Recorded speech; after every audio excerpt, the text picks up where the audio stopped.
a tight timeline, so we're going to get started. Welcome to Worcester Brush. My name is Keith Hancock. I'm the Vice President of Production here. It's my pleasure to welcome you this morning. We've been in business for 167 years now, and that means we've been making paint applicators since before President Abraham Lincoln gave his Gettysburg Address. That's a long time ago.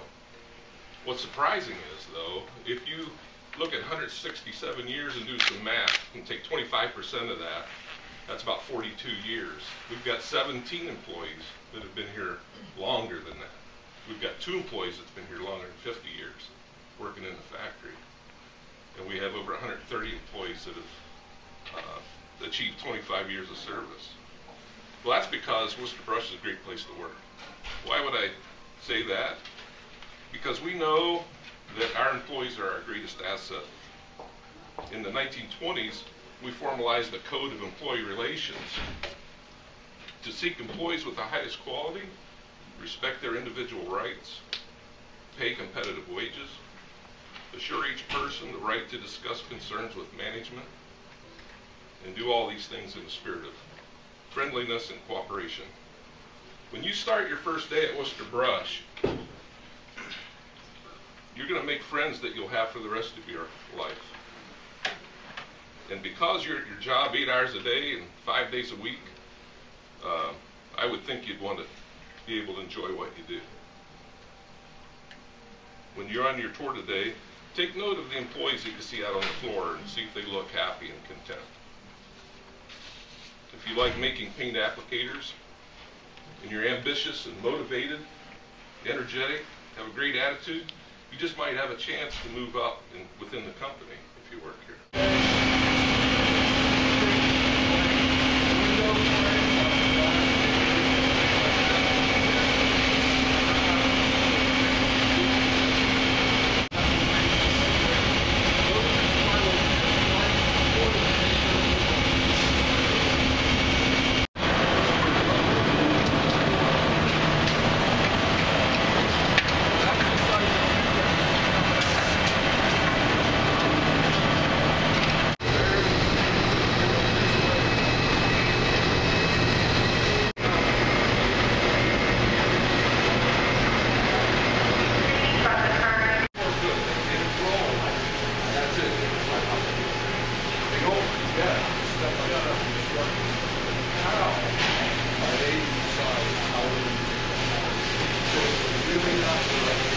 Just make sure that what we're making within the factory itself, as well as what we receive from our suppliers, is of the standards that we expect it to be. Obviously, here at Worcester Brush, we hold ourselves to a very high standard, and the only way to make sure that we're hitting that is to test it. So, what you guys have right over there in front of you is the Tenias Olson machine, right in front of you, right there. Yeah, we use that to test the tensile of some of our metal that goes into our frames, as well as the tensile of plastic and.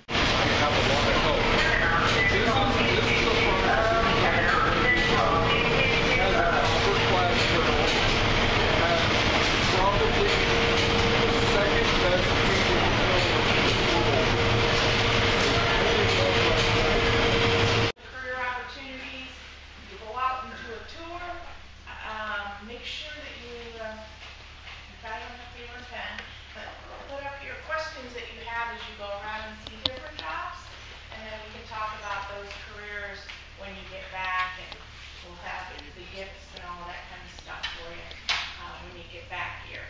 So I'm Nan McKenzie, I'm the HR manager, and we're thrilled to have you. I think you'll have a good day learning about manufacturing. Is there anything that anybody wants to tell us that you want to learn or see while you're here? Nothing? I'm a teacher at Worcester High School, and I would love to just hear about, and some of the things, the slides I saw already kind of are addressing that, but just like, we have a lot of engineering students here, and like what jobs you guys have, and I saw that up there, but like more importantly, what they have to do to prepare themselves for those jobs, college, career, Yes. you know, Absolutely. whatever it is. So there are, the whole point of today is for you guys to see what manufacturing is like these days, and that it's full of technology, so it's not like old and boring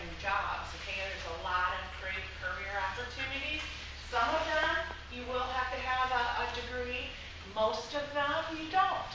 And so even in engineering, I'm glad to hear there's a lot of engineering students here, you can get into engineering tech positions that do not require a degree, just a mechanical aptitude and reasoning, and some good welding experience would be good. So there is a lot of engineering tech types positions that we have. It's one of the largest departments that we have. Brian runs that engineering department. So degree, non-degree, it's true for a lot of things that you go around to see. And after you come back, we will talk about that so we can get a better idea about what those jobs are. Is that good? Perfect. And tell you the hot jobs, and then if you want to look into careers that we're really short of, we're really short of a lot of things, but we'll talk about those that you can make some very, very good money in. So without further ado, if you don't have any questions for me, I'll turn it over to Aaron Graver, our star of the videos. Have anybody seen Ventrac videos? Yeah, a couple of you? Okay. Aaron's going to show you some. So. Yeah, we'll show you one today. Thanks, Nan. So like you said, my name is Aaron Graver. I have been here for almost 4 years. I work in the marketing group, and I also deal with new product development. So I work with the engineering group in developing new stuff as well, which is pretty exciting. So thanks for coming to Ventrac. Hopefully we'll show you a good time today and show you what our products are about and kind of a cool manufacturing setting. So first, a little bit of history on Ventrac.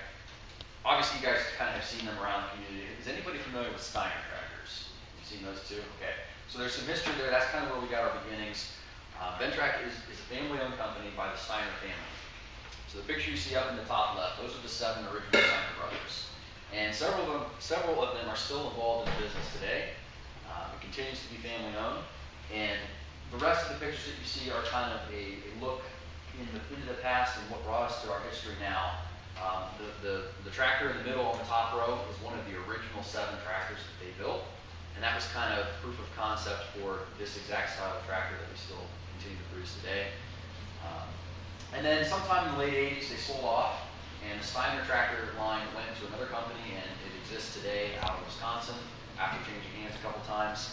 And then in the late 90s, the picture you see in the middle on the bottom is the Ventrac closely resembles what you see today. So we've made some refinements since then, and it's a much different tractor than I think it was 1998 that one came out. But it's largely the same platform, the same concept. And the last picture that you see is several of the family members from the Steiner family. We're now multi-generation. They're in all aspects of the business. And you'll see some of them today as we walk through. So Venture Products is how we refer to our group as a whole. And what do we do within Venture Products? Well, we have 2 brands, Ventrac and Tillmor. And Tillmor is an emerging brand. We're not quite to market with everything that will come with that yet. And you'll see some of that today. But that's more of a small-scale agriculture, vegetable grower, tractor, and attachments. And that's kind of been a new project that we're working on a lot recently. And the other side is Ventrac. So that's what we see most of today. That's where most of the positions that we talk about we'll be working on. And that's all of our turf stuff. So our tractor that you're familiar with, some of our specialty vehicles, that sort of thing. The thing about the Ventrac equipment is it does a lot of things, but it's pretty basic in its functions. So troubleshooting it isn't as difficult as some other types of machinery. It's basically just a frame, and it continues to go through, and it comes to the power unit at the end. What's different is the tractor assembly station, that's all they do on that assembly. So this is our SSD line. Right over there we have a 45